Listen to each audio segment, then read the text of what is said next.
The entire Reign of Jafar set has been revealed. Today, we're going to be breaking down the best cards in set 8, talking new allies, talking the best new combos, all that and more to cover in today's video. I'm so excited. Set 8, few weeks away, already lots of events to play these in. So let's get it started. Let's get you in there early. I know we're in the middle of set champ season. I get it. But hey, we need to start planning for the future, and let's talk about Reign of Jafar. Set 8, Reign of Jafar. 204 brand new cards in Disney Lorcana, and what better way to start than the dogs? You gotta love the dogs. And Lady, she really came to play, all about the Churner dogs, all about Lady and the Tramp, really doubling down on the dual ink combinations from the Arcasia's Island set, and now we have it, and here we are again in Reign of Jafar. Lady, the Decisive Dog. Lady, the Decisive Dog is a 1-cost inkable, 0 strength, 3 willpower, 1 lore with 2 unique abilities. The Pack of Her Own. Whenever you play a character, this character gets +1 strength this turn and take the lead. While this character has 3 strength or more, she gets +2 lore. Lady is a wonderful addition. She now is an inkable. Before, we only had the uninkable option for Lady, but now we also have an inkable one as well. Really, what I think this is doing is kind of just double downing and removing some of those non-Lady and the Tramp cards. We don't have to play Little John anymore. We might have to play Nala anymore. So this is now giving you a 1-cost inkable 0/3 with the ability to go all the way to a +2 lore. And obviously, she combos very, very well with the Tramp that comes in and buffs things as well. The secondary Lady here is Lady Family Dog, the 3-cost inkable, 2 strength, 2 willpower, 2 lore, and the ability Someone to Care For. When you play this character, you may play a character with cost 2 or less for free. That means on turn 3, we can slam Lady and play another card on top, really going wide very, very early, setting up our Tramp very, very early, kind of just giving us all these wonderful things. Obviously, Lady the Decisive Dog is going to go right into the Churna Dog deck, and Lady the Family Dog has the ability to go outside of that and being a more general aggressive character. Diggy Dug, Amber Steel, Amber Amethyst is really going to like this card. Maybe even Amber Sapphire can buy into this card.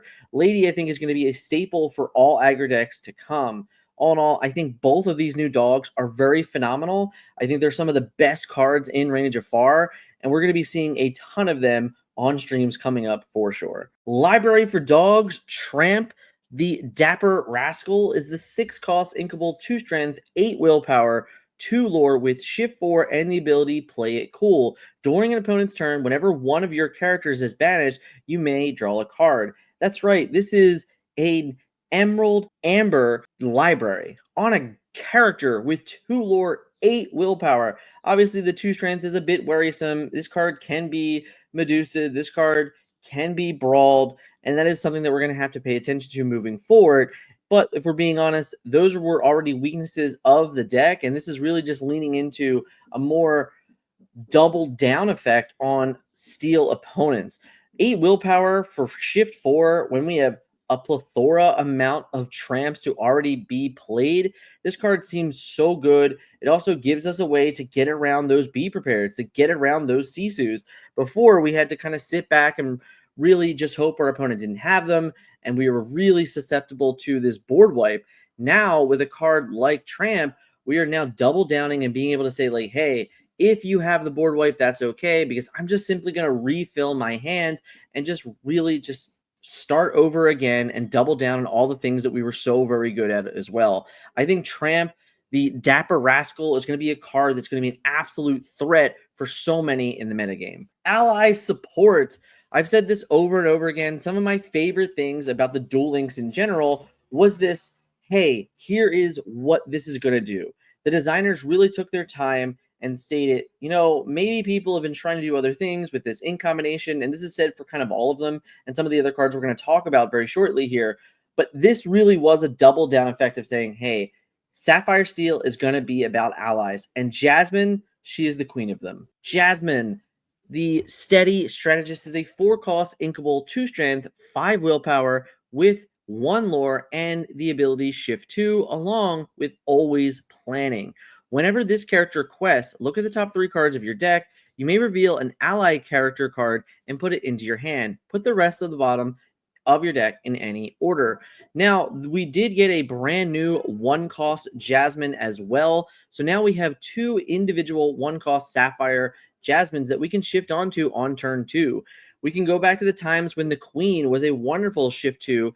Obviously, for that, we had a whole new world. This is a bit of a different strategy. The idea that on turn 2, we can put a 2 strength, 5 willpower character in play, that when she quests, she immediately finds an ally is pretty great. I think that on average, this character is going to be worth 2 to 3 cards, if not more. She also has the wonderful ability to protect herself. She can come in, she can just sing Let the Storm Rage on, which does effectively let you remove a character and draw another card. She can also sing Along Came Zeus. She can definitely remove the majority of the threats, and honestly, her biggest weaknesses is mostly 2-card combos. The idea that your opponent will need a 3-strength character plus a Crab or plus a Jafar or plus a Yelena, like all of those things that they're going to need 2 cards to answer your 1 card, and on average, this card will already have found its replacement. Not to mention, there's other combos that are going to be coming out in some of our decks coming soon. So this is a card that I think, all in all, really embodies the dueling. Again, double downing and giving us a new archetype to really explore in Reign of Jafar. Let's talk about the absolute bombs from Steel and some of the best cards in Reign of Jafar. Beyond the Horizon is a 7-cost inkable Steel Sing Together song, and its ability is choose any number of players, they discard their hand and draw 3 cards. So the idea that this card can only fuel yourself is really, really important. A Whole New World very often ends up being a card that when you play it, you try to get the most advantage of it, but sometimes you get to game states where giving your opponent 7 cards never feels good. The idea that Beyond the Horizon has this innate ability to choose whether or not to give your opponent cards is massive. This card is going to be able to see play in Amber decks, and you're going to be able to play a Cinderella on 1, a Vanessa or a Troubadour on turn 2, and then sing this card on turn 3, and then still play another card if you so choose. This can really damper your opponent in a huge way, which is also why I think it's going to be a card that you're going to see play in Emerald Steel decks. I think that using this card as a flat discard your hand, put your opponent down to 3 very early on in games is going to just really remove their resources and really mess up their mulligan strategies. I think Beyond the Horizon is one of the cards that is not being talked about enough, and it might very well be the best card in Reign of Jafar. Namari is a new legendary staple that I think is very interesting, and we need to really discuss it. The 5-cost inkable 0 strength, 5 willpower, 2 lore with 2 different abilities. Strategic Edge. When you play this character at the start of your turn, you may draw a card and then choose and discard a card. And then Extreme Focus. This character gets +1 strength for each card in your discard. So Namari, when you play her, if we really don't do anything else, she's very likely going to be a 4/5 on 5 with 2 lore that has the ability to draw an additional card every turn. One of the things about Beast Tragic Hero was that it was always a 3/5. So when you needed to be a good challenger, it might not have been able to do that until it was damaged. And it was also very, weak to Medusa. Medusa is a card that I kind of expect to come back in a big way with a lot of new characters that are out there. So this card, when you play her, she might already be out of Medusa range and kind of force a card like Sapphire Coil to exist. But the crazier thing is the later the game goes, the stronger this card becomes. The idea that if we see this card on turn 7 or 8 or 9, she might very well come into play and be a 7 or 8 strength character, which is just insane. Well, I will say the hardest thing is deciding where this card fits. And I think it might be one of those cards where, the secondary ability is irrelevant. It's really just understanding that this might be the Beast Tragic Hero replacement that we have been waiting for quite some time. All in all, very, very excited to play the single-minded rival. Hey guys, we are always looking to get better on this channel. Just recently, we put out a new forum for people to fill out and kind of just a survey of where we are with Metify. Metify is obviously something we take very seriously. We have guides, we have posts, we have a support tier on there that gets you into a Discord access as kind of just a like one-way street all the way to Team TFM to have conversations, to get better at Disney Lorcana, to help win set championships, to go and just really be successful at the game. So if you can, in the pinned comments below is a survey for us, kind of just discussing our Metify, things you like, things you don't like, and things you would love to see improved. So definitely check that out for me. And if you haven't yet, make sure you do follow us on Metify. Let's get back to the video. Undermine, the Emerald Ruby Dual Ink action, which is a 2-cost inkable that reads, chosen opponent chooses and discard a card, and chosen character gets +2 strength this turn. While I think this card is incredibly good, the question becomes, does it make Emerald Ruby any more reliable? Does it make Emerald Ruby any more playable? I don't know. In this video, I really wanted to focus on cards that I just thought were generally powerful, and definitely cards I could consider if I were going to play them in a deck. While this card is, unfortunately strapped to the Emerald Ruby specifically, I don't know that it's enough to say, hey, this is going to be a meta-defining card. However, if you told me that Emerald Ruby was already a meta game deck, this card is absolutely an include in it, and I really think it's a very great card for Disney Lorcana. I just don't know the restrictions of the Duel Link are warranted. If this card was either Ruby or just Emerald, I feel like we would slot it into many decks, and it would be a great new staple to move forward in Disney Lorcana, which is what we're certainly looking for. But because it's a Duel Ink specific to a deck that is kind of struggling and has not found its home, I'm not sure if this is going to be the exact reason that Emerald Ruby gets put on the map, but it does not take away from this being one of the best cards in the set. Kind of double downing on that, Mushu, your worst nightmare. 6-cost inkable, 4 strength, 6 willpower, 2 lore with shift 4 and the ability all fired up. Whenever you play another character, they gain rush, reckless, and evasive this turn. This is a Ruby Steel Dual Ink card. Once again, this is a card that if it was just Ruby or if it was just Steel, it would, without a shadow of a doubt, be one of the best cards in Disney Lorcana. But we get locked into the Ruby Steel archetype, and that's still trying to find its footing. It's still trying to find home, and this is a card that really doesn't solve any of the problems that you already have. It's a very good card. I mean, the idea that you can just play a character and it immediately gain rushes and evasive is actually insane. Reckless is a downside, but when you're gaining rush and evasive, we're challenging anyway. So while the reckless is a bit unfortunate, let's be honest, it really is kind of just supporting what this deck is already doing. So I really like this card, and I think it's very, very powerful. I just don't know if this is going to be the card that we missed or the card that we needed from Archaea's Island to really put Ruby Steel on the metagame map. Therefore, I think it's great. I think it's once again, the card's so very powerful. I just don't know if it's going to be enough. If this card was a Ruby only Mushu and this was a shift Ruby Mushu, I think this card would have seen light years worth of play, and I think it would have opened up many different archetypes within Lorcana. But it's just not that, and I'm a little bit worried. But as a card itself, it's without a doubt one of the best cards and one of the best text boxes in Disney Lorcana. Ludwig Von Drake is the 2-cost uninkable, 1 strength, 1 willpower, 1 lore with 2 abilities. Superior Mind. When you play this character, chosen opponent reveals their hand and discards a non-character card of your choice. And Lasting Legacy. When this character is banished, you may put this into your inkwell face down and exert it. It is a Amber Sapphire character. So again, we're in that dual wing and we're trying to figure out like, hey, are these cards going to be the reason to play this in combination? This card, without a shadow of a doubt, just with the Superior Mind ability, is an absolutely insane card in Disney Lorcana. I think that ability alone really makes this the potential to play this archetype. This archetype does have removal, it does have draw.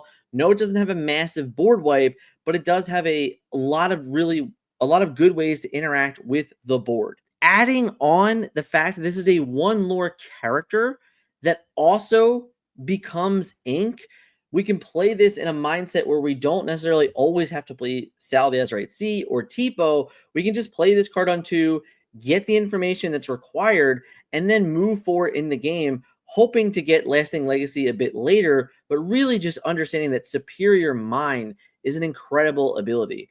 I do think that this card, if it were Amber only, would be an absolute auto include in just about every Amber deck. It would be no different than playing Ursula Deceiver.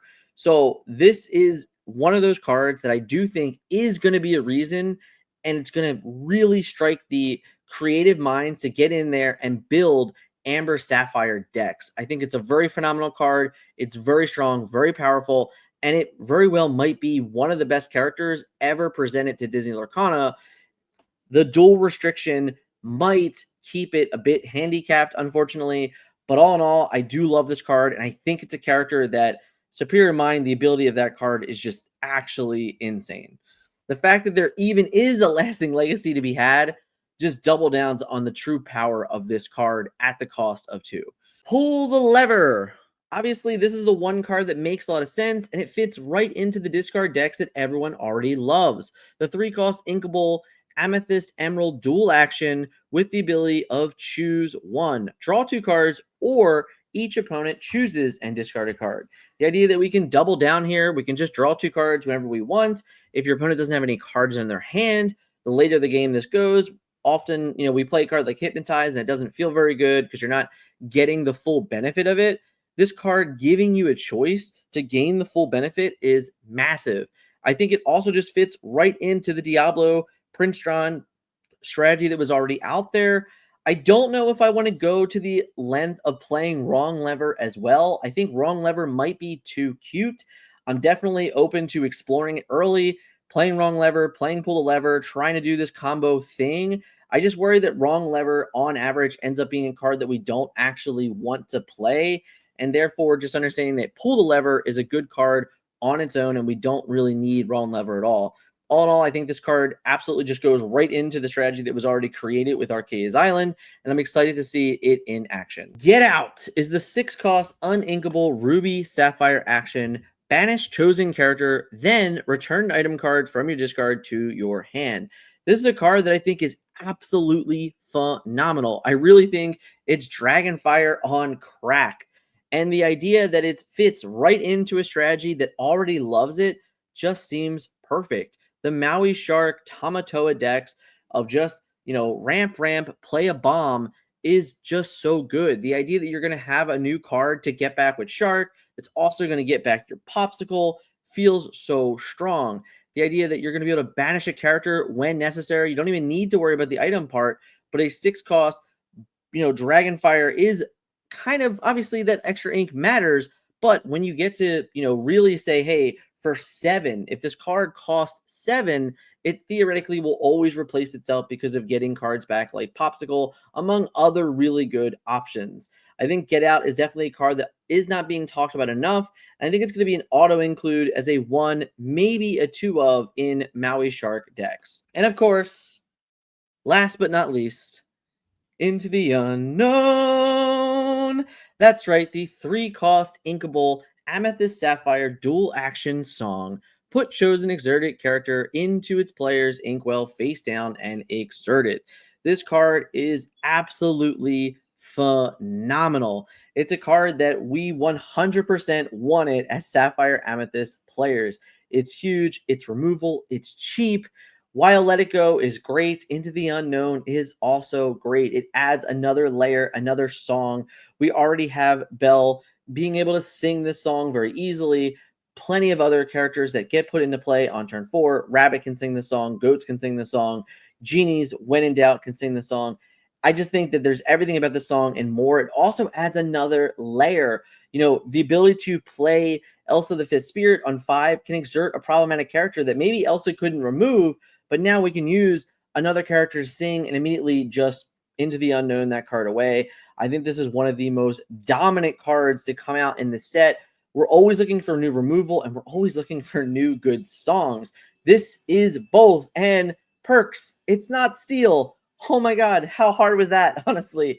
The idea that this isn't a steel card and it's a removal action that we can sing, A+ Chef's kiss. So there you have it. Tons of new cards. I think that they are the best cards, but we got even more coming up on the channel. So if you haven't yet, make sure you hit subscribe It might already be out, but here's the hidden gems, or maybe the most overrated cards. Those are the videos that are coming up on the channel. So if you're looking forward to hearing that, make sure you hit that like button, hit that subscribe, and we'll catch you in the next video.